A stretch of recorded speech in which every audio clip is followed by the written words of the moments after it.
ఇప్పుడు మీరు చూశారు కదా, అక్కడికి వచ్చినప్పుడు 7.03, 10.7. Government of India 8.23.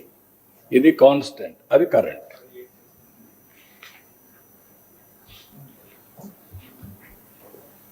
నేను చాలా ఎక్సర్సైజ్ చేశాను, కన్ఫ్యూజన్ లేదు. మా వాళ్ళని కన్ఫ్యూజ్ చేయకుండా ప్రిపేర్ అయ్యా. నేను మా వాళ్ళకి గైడ్ చేస్తూ ఉంటాను. ఎందుకంటే ఐఏఎస్ ఆఫీసర్లకి ఇవన్నీ క్యాలిక్యులేషన్స్ ఉండవు, కాబట్టి ఇవన్నీ మీకు కూడా ఉండవు. నేను ఎందుకంటే సైంటిఫిక్గా పోవాలని నా థియరీ ఫస్ట్ నుంచి.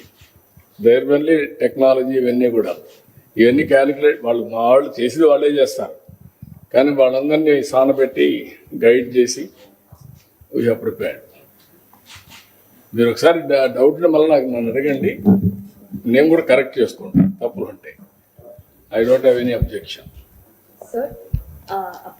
మా వాళ్ళు 13.49 వస్తే ఉదిగడ 13.5, ఉదిగడ 13.4 అని పెడితే ఒకే ఫిగర్ పెట్టండి, అది కూడా పట్టుకుంటారని చెప్పి కరెక్ట్ చేయించాను.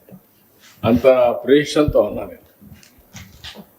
Sir, have you been able to identify the problem areas in the last quarter? What needs more change or development in terms of expansion? ఒక్కొక్క ఎకానమీ ఒక్కొక్క విధంగా ఉంటుంది.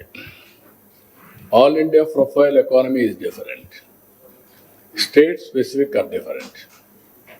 బైఫర్కేషన్ సమయంలో ఆంధ్రప్రదేశ్ ఎకానమీ మీరు చూస్తే 24% agriculture income, both states combine. Andhra Pradesh 34 పెరిగింది, తెలంగాణ 14 తగ్గింది. Service sector around 45-50 ఉంటే తెలంగాణ 60కి వెళ్ళింది, ఆంధ్ర 44కి వచ్చింది. వాట్ ఇట్ మేక్స్, ఏదైతే జిఎస్టిపి ఉందో సర్వీస్ సెక్టర్ ఎక్కువగా ఉంటే గవర్నమెంట్ ఆదాయం ఎక్కువ వస్తుంది. వాళ్ళ రియలైజేషన్ 9.3%, ఆంధ్రప్రదేశ్ రియలైజేషన్ 6%, అంటే 3.3% డిఫరెన్స్ ఉంటుంది. These are all inherent structural imbalances. These were 25 years I visualized all these things. అక్కడి నుంచి సర్వీస్ సెక్టర్ని బిల్డప్ చేసి IT, infrastructure, hotels, hospitals, education అన్ని బిల్డప్ చేశాం. ఆ బెనిఫిట్ తెలంగాణకు వచ్చింది. Nothing wrong in it, I'm very happy. ఈరోజు కూడా నేను ట్వీట్ చేశాను, తెలుగు రాష్ట్రాలు ఎప్పుడు ముందుకు పోవాలని. కాబట్టి లేదు, కానీ ఇక్కడ అది బిల్డప్ చేసే సమయంలో ఇతను వచ్చి డిస్ట్రాయ్ చేశాడు. అదర్వైజ్ 14 అక్కడుండే అడ్వాంటేజెస్ ఆ రాష్ట్రానికి ఉన్నాయి, ఇక్కడ కొన్ని అడ్వాంటేజెస్ ఉన్నాయి. ఇక్కడ పోర్ట్, వాళ్ళకి పోర్ట్ లేదు, ఎక్స్పోర్ట్ చేయాలి, ఇక్కడ రావాలి.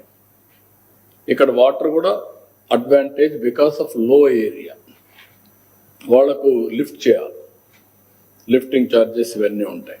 అందుకే ఇప్పుడు నేను పోయేది ఎఫిషియన్సీ ఇంప్రూవ్ చేయడానికి మీరు చూస్తే 6 meters నీడ్ ఉన్నాయి. I want to reduce 3 meters. 3 meters lift చేస్తే నాకు 10,000 కోట్ల నుంచి 5,000 కోట్లు పడిపోతుంది కరెంట్ ఛార్జ్, ఇంకా ఎక్కువ పడిపోతుంది. 5,000 కోట్లు I can improve the efficiency. ఇప్పుడు వాటర్ సెక్యూరిటీకి వెళ్ళాం. ఇప్పుడు ఆంధ్రప్రదేశ్లో కరువు రాదు కానీ నీళ్లు బాగా ఇచ్చేందుకు అందరూ పంటలు వేస్తున్నారు.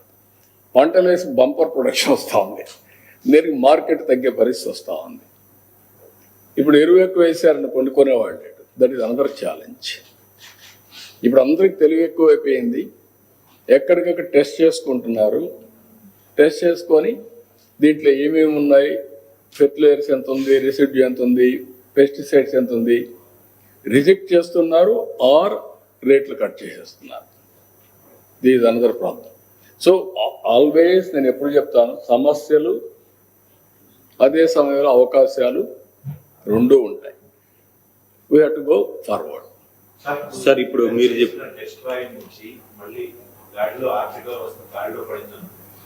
అప్పుడేట్ పడిపోతుంది, నీ ఆస్తులన్నీ పోయినాయి, నువ్వు జూదం ఆడేసి నీ కొడుకు సంబంధించుకుంటే ఎడ్ చేసుకుంటాడు, ఆ రోజు తను అవుతుందా? It will take some time, but ట్రాక్లో పెడుతున్నాం, ప్రయత్నం చేస్తున్నాం. ముందు కంటే బెటర్. ఒక నమ్మకం వచ్చింది కాబట్టి అన్నీ కూడా డిపార్ట్మెంట్స్ అన్నీ కొంతమంది ముందుకు రావడం లేదు, బ్యాంకులు ఉంటాయనుకోండి, వాళ్ళకి అడ్వాంటేజ్ 12% రేట్ ఆఫ్ ఇంట్రెస్ట్. వాళ్ళ దగ్గర డబ్బులు ఉన్నాయి. ఇప్పుడు మనం కట్టేస్తామంటే అదేట కడతారు మీరు అంటున్నారు. ఇవన్నీ ఉన్నాయి. దాన్ని నెగోషియేట్ చేస్తున్నాం, ప్రెషర్ పెడుతున్నాం, రీనెగోషియేట్ చేసి అన్ని 1 by 1 చేయాలంటే కూడా టైం పడుతుంది. We are working everything. సార్ మీరు చెప్తున్నట్టుగా కనబడేటి కొన్ని కనపడుస్తూ ఉంటాయి. గవర్నమెంట్కి కానీ వ్యక్తులకు కానీ టైం అంతా మీకున్నట్టే 24 గంటలు, నెలకు 30 రోజులు, సంవత్సరానికి 305 రోజులే ఉంటాయి. But we are trying our level best to push things. Sir ఇప్పుడు యాక్చువల్గా ఒక్క నిమిషం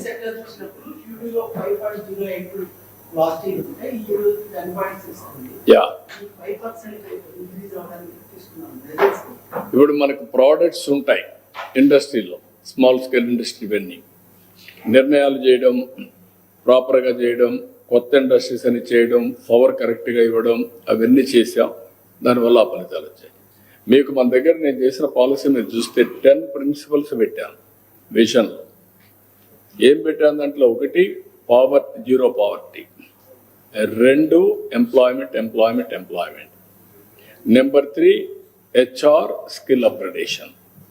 నెంబర్ 4 అందులో నేను తీసుకొచ్చింది అగ్రిటెక్.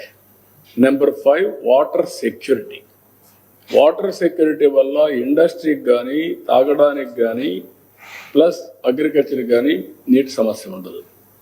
అదే మరి నెంబర్ 6 వచ్చే లాజిస్టిక్స్ కాస్ట్ తగ్గిస్తున్నాం. 14% ఉంది ఇండియా, 8% రావాలి. మన రోడ్ అధ్వానంగా ఉంది. ఆల్ రోడ్స్ అన్ని రివైవ్ చేస్తున్నాం. నెంబర్ 8 స్వచ్ఛ ఆంధ్రప్రదేశ్. నెంబర్ 9 పోయినప్పుడు నేను ఏం చేశామంటే ప్రోడక్ట్ పర్ఫెక్షన్. అన్ని ప్రోడక్ట్స్, ఇండస్ట్రీస్ ప్రోడక్ట్స్ రావాలి. ఇంకొక పక్క కాస్ట్ ఆఫ్ పవర్ని తగ్గించడానికి ఫ్యూయల్, పవర్, ఎనర్జీ కాస్ట్ తగ్గిస్తున్నాం. అందుకే ఎక్కడ మనం పెంచకుండా మనం ముందుకు పోయే పరిస్థితికి వచ్చాం. ఇంకొక పక్కన number 10 deep technology in all walks of life. ఇప్పుడు మొత్తం మీరు చూస్తే ఈ మధ్య MSME ఉంది, అప్పులు పెట్టి వెళ్ళిపోయారు. ఆ ఇన్సెంటివ్స్ రిలీజ్ చేశాం.